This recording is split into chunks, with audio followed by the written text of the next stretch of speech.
being the head of the department, being the head of the organization, or being the head of the project, today we have very less scope to define what are the parameters of our responsibility, what are the parameters or brackets of our job description. We cannot be defined within two brackets as to this is my responsibility, this is something that I have to do, and these are all the things that I do not do. For a manager, for a director, for a founder of the business or the organization, today it's becoming, with the volatile market, competitive market, it's becoming absolutely difficult to define the domain of activities that one can be confined within. Today, to lead the organization, to lead the department, one has to be multitasking. One has to be doing multiple projects. One has to maintain multiple departments. One has to work on multiple project developments. So when you are that head, when you are that manager, when you are that director, when you are that founder, how do you efficiently deliver your 100% when juggling with multiple projects? Today, we're going to talk about it in Morning Vibe session with career counseling. We are working on multiple projects.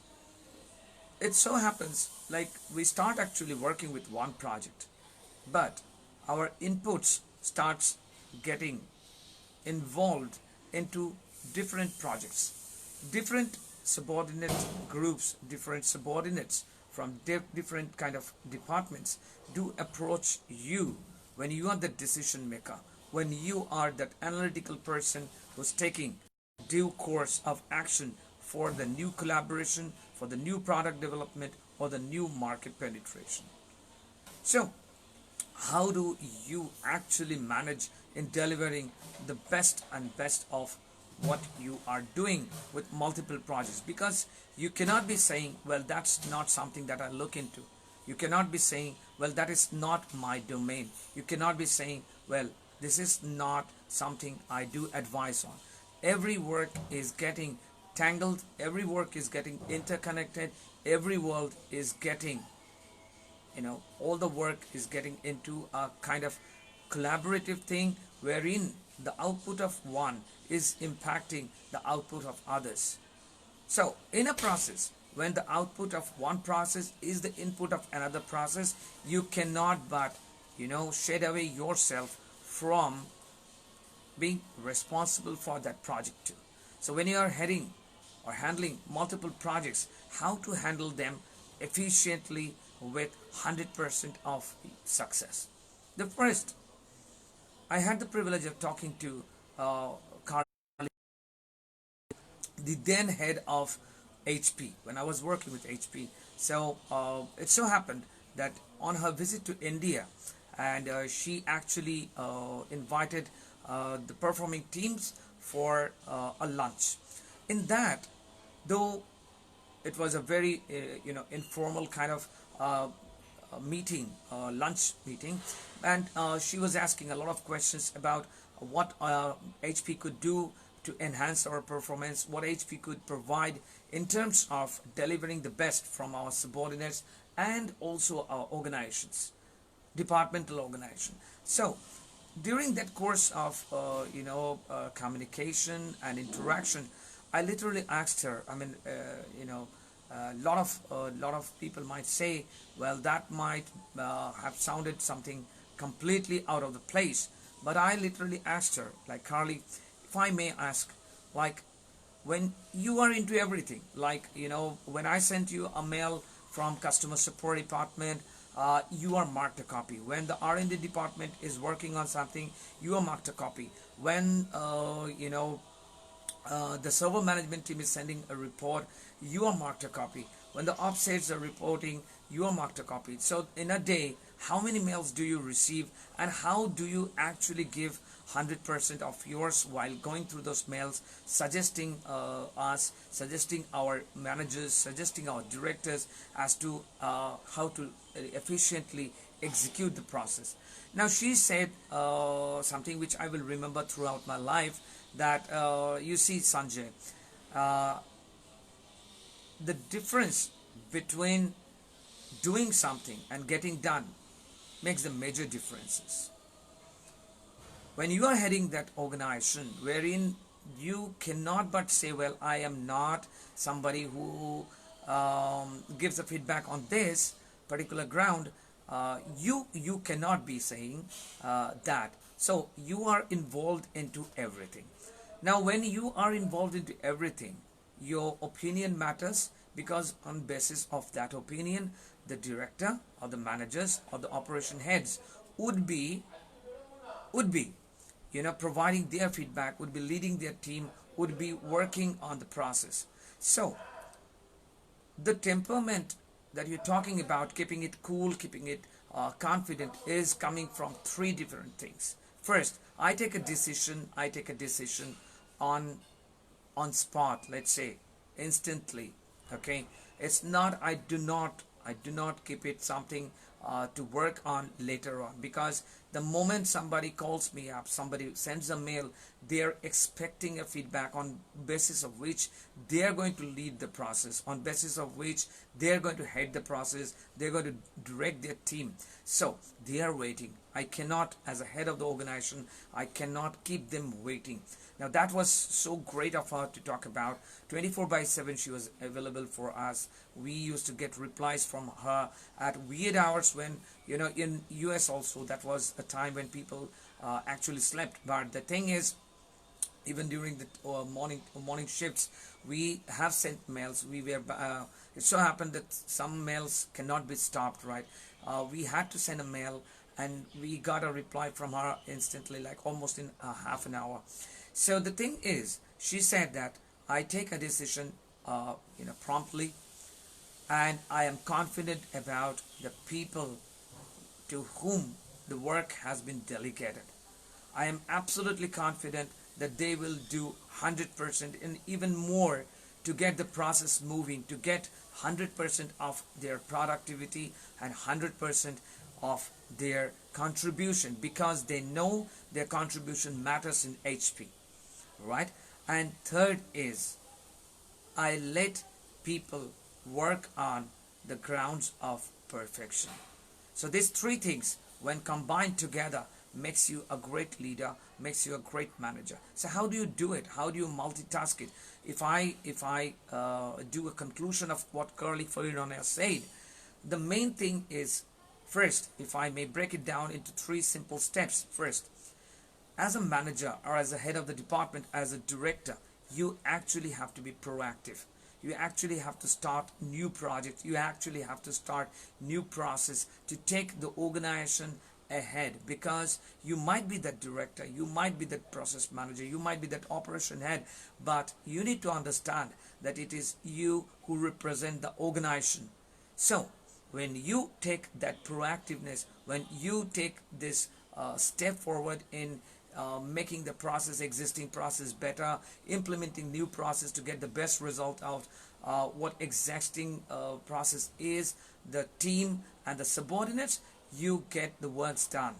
The first thing is, you need to be proactive. You have to, let's say, start something which has not been done. A lot of things are in the plans, a lot of things are in the SOPs, a lot of things are into the plan of action, but main thing that we talk about is actually getting those executed and in the process level, actually getting them started. That's something, the procrastination is the worst of the disease in the corporate world. As a leader, you have to start that process which has been pending for a long time. You have to do that improvement of the existing process, and you have to be with your team. That is what it means by commencement of what is not being done, because a lot of things gets carried forward, a lot of things gets into the list of to-dos which can be done tomorrow. There is an old saying that what you plan to do it tomorrow, do it now. Do it today. What do you plan to do it today? Do it now. So if we're talking about that, if we draw conclusion from that, what it means is, as a leader, as a manager, as a head of the department, as a operation head, you know, you need to start those projects which has been pending for a long time, those half complete works, because you know, when this project started, basically it started with an aim to solve one of the challenges which might have popped up into the process. So with the time, this project's being kept aside, what actually is doing is, it is actually accumulating the challenges in the longer run. What will happen is, one fine day it will all snowball into an effect which will, let's say literally put the whole process, the whole operation, the whole process, the whole man management out of the grid. Then everything stops, and the first thing that needs to be done is maybe work on that particular project. But so if you are that proactive leader, if you are the proactive head, if you start working on that project now, what will it do is, it will actually act as a control of those escalations, of those challenges, and those challenges might not even pop up in the long course. So you have to be proactive, you have to be working on those projects which has been lying for a long time, which has been pending. And even if there is nothing pending, if there is nothing new to be done, the existing process, you need to work constantly as to how to make that existing process much better towards delivery of the best for the organization, for the employee, and for the process as a whole. Second thing that I would say is, many a times, what we do is, we start something, and we put all our effort, and we put all our resources, and we try to solve the thing. But then again, something much bigger pops up, and we again invest our resource, whether it's man resource, whether it's technology, whether it's other kind of raw materials and others. We try to solve that problem. So what is basically happening is, project after project gets piled up into your hands, and you, one point of time, do not find the time to literally start from somewhere with which project you need to work on. You absolutely go off the grid, you absolutely forget like which was of the topmost priority, which was actually impacting the business in the social market, in the business market, in the corporate world. And what happens is, you find problems and challenges popping up from every other department, whether it's sales, whether it's R&D, whether it's the new product, whether it's the marketing department, because we tend to forget that each department is interconnected.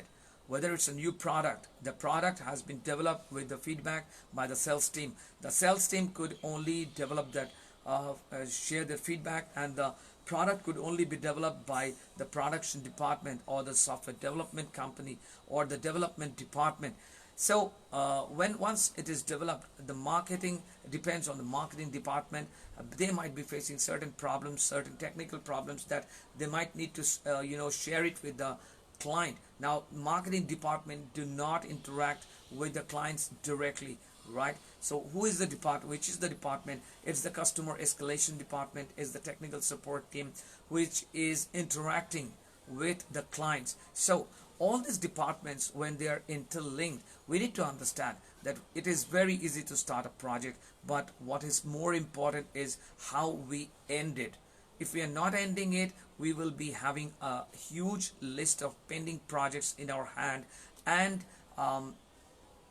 all this together accumulated, this will, as I say, it will snowball into a kind of impact which will throw off the grid all the departments, and all the departments gets impacted.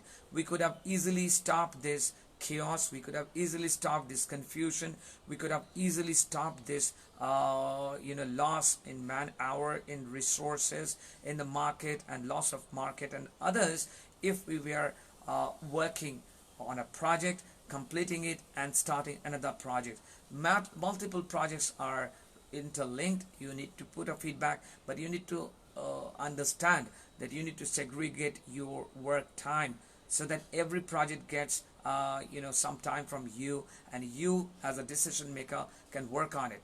Okay, you can delegate it, you can assign it to a certain department, you can ask for certain feedbacks, and accordingly you can take a decision.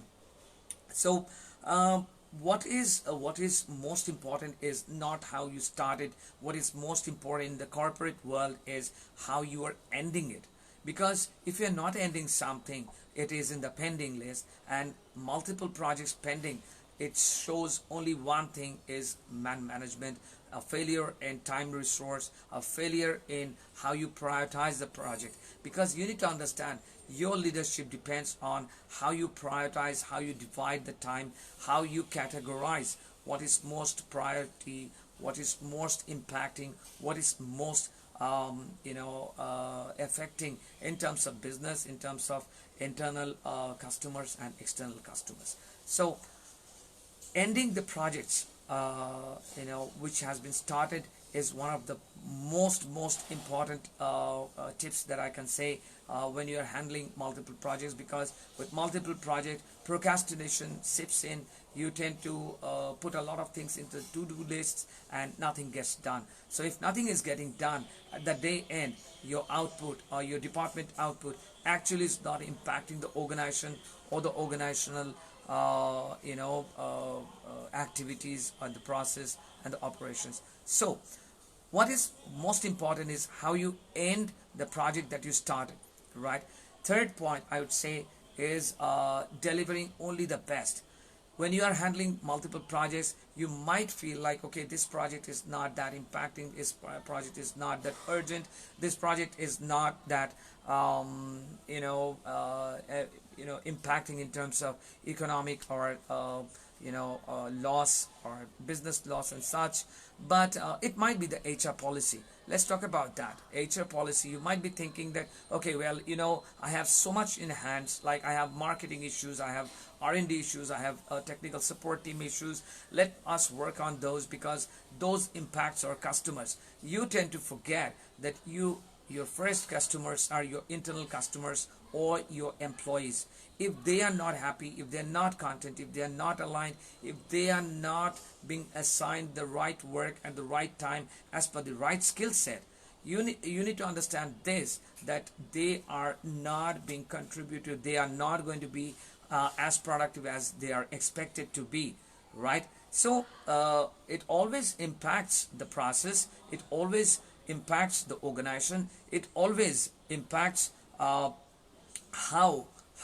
somebody is leading the department. Because when you are heading the organization, you need to understand you are in no position to deliver mediocre services, mediocre results, or mediocre feedback. Because your mediocre feedback or your mediocre reply, your mediocre attitude towards work will actually impact how your team works, how the department works, how the organization level subordinates work. So when they start showing the same kind of trends, like the kind of trends that you're showing, procrastination, keeping the work aside, not delegating the work in the proper time, not giving the feedback, not maintaining an open door policy, this kind of things creeps into the subordinates. And the subordinates are the people who are working at the production level, who are working at the client level, who are working at the at the marketing level.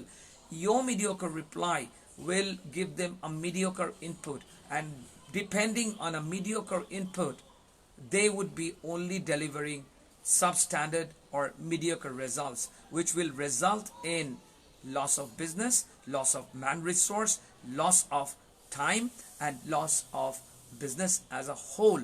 And when the business goes into loss, the first thing that impacts is not the external customers.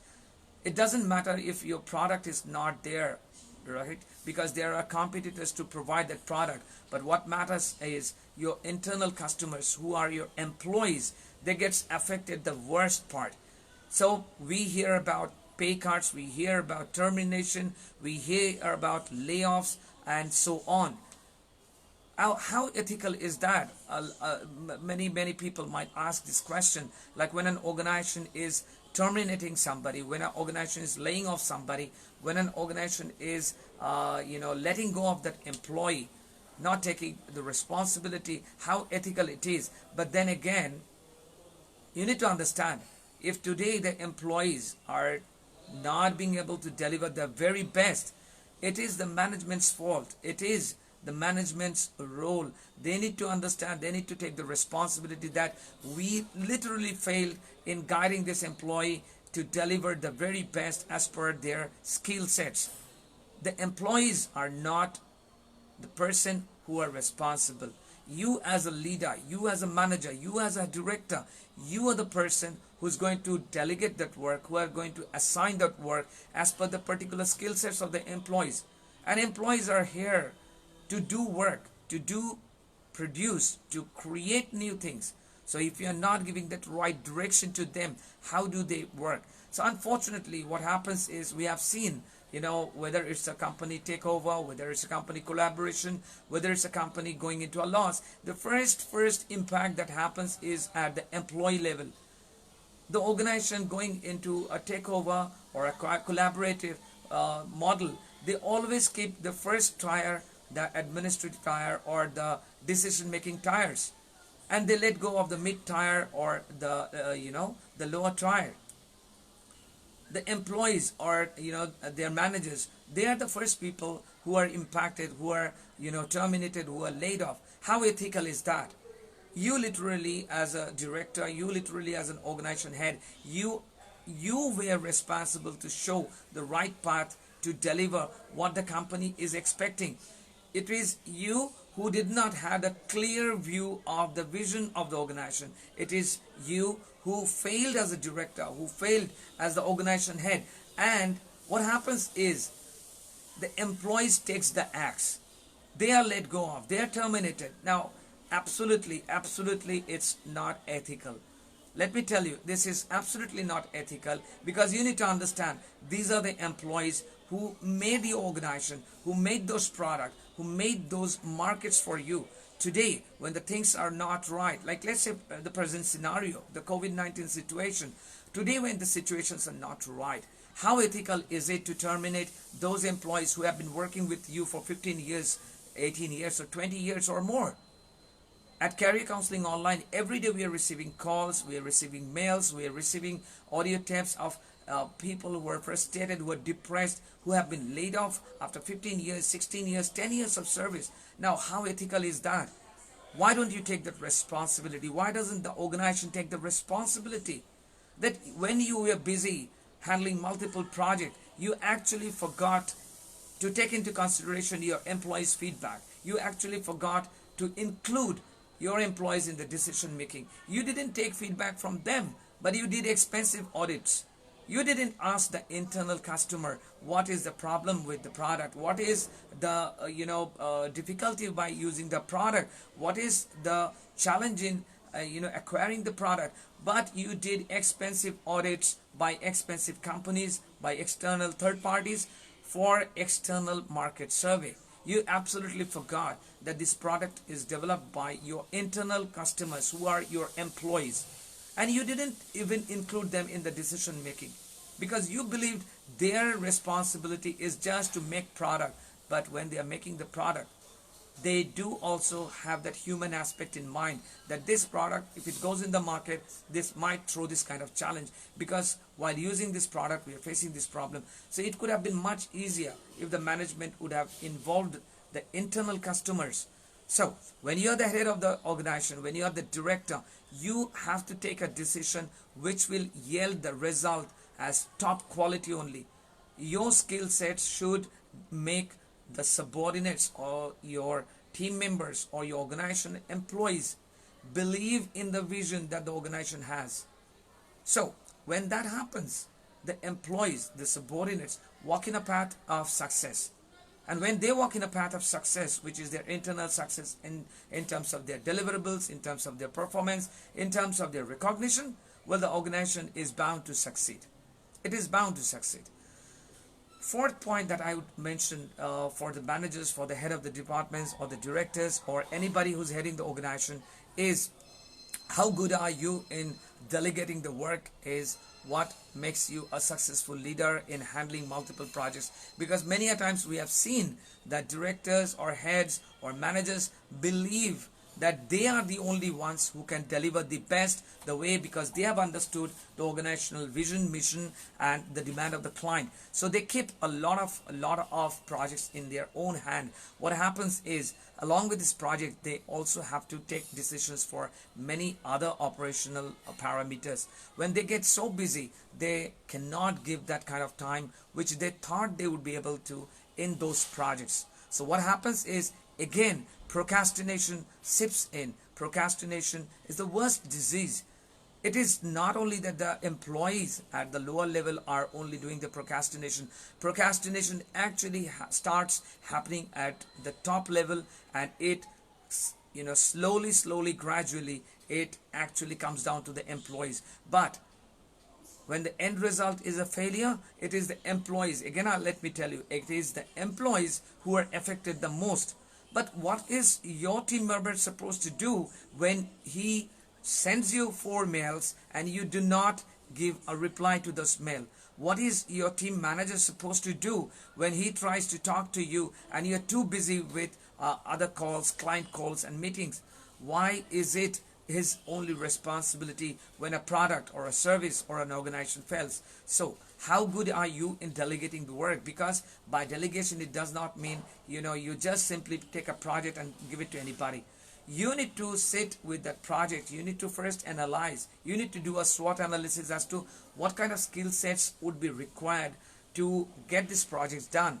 Accordingly, you need to find out who are the employees who are showing tremendous potential in those skill sets, who are delivering their very best using those skill sets, and accordingly align those employees, those managers, those subordinates to that project. Aligning is what is required. Delegating can be done. Just blindly delegating will not yield you any result. Let's say you delegate a work which is supposed to be done by a marketing guy to a social media guy who's managing the social media for the organization, or the marketing guy. Well, that is not his domain. If the product needs better marketing policies, you need to include the best of the best from the marketing department, not the product development department or the R&D department, because they do not have that kind of skill sets which is required for the completion of that project. So when you are the head of that organization, it is your responsibility to delegate the project according to the skill sets of the employees, and that is the reason you are there.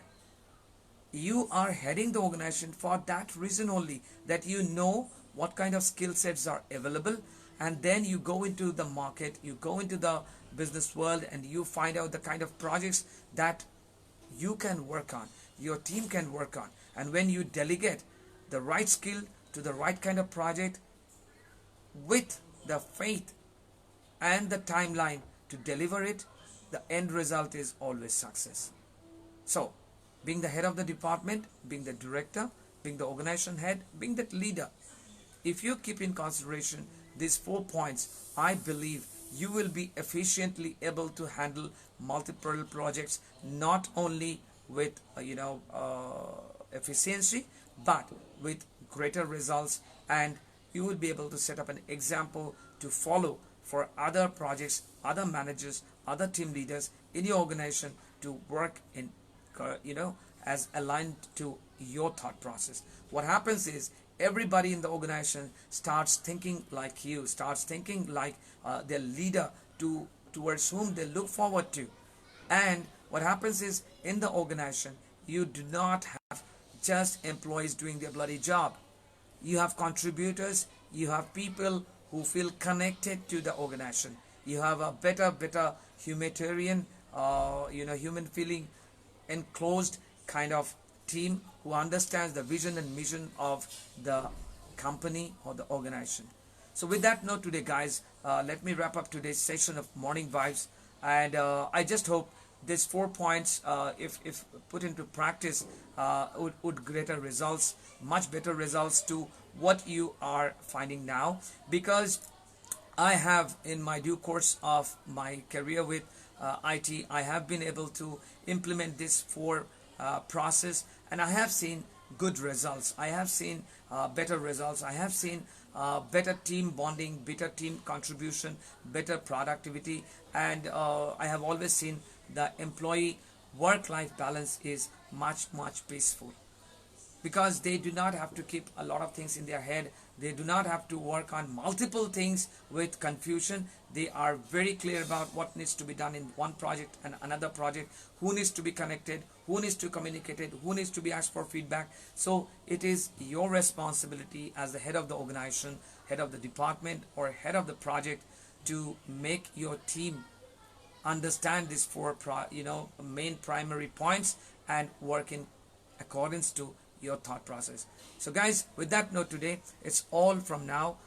Do take care, stay home, stay positive, and if there is anything that is in your mind, please visit our Facebook page, which is Career Counseling Online. We have a wonderful group, interactive group of international psychiatrists, international entrepreneurs and others, and professionals from diverse fields in LinkedIn, which is the Career Counseling Online. Please do join that group. We have a lot of interaction going on there, and you can visit our our own website also, which is careercounselingonline.co.in, and you can send your mail to careercounselingonline@gmail.com. That I think if you put a message in the Facebook page, we can get back to you. If you want to discuss something one-to-one, you can put your message in the LinkedIn group. You can message me in LinkedIn, and we will work it out together. You do not need to stress out. You do not need to feel frustrated. You do not need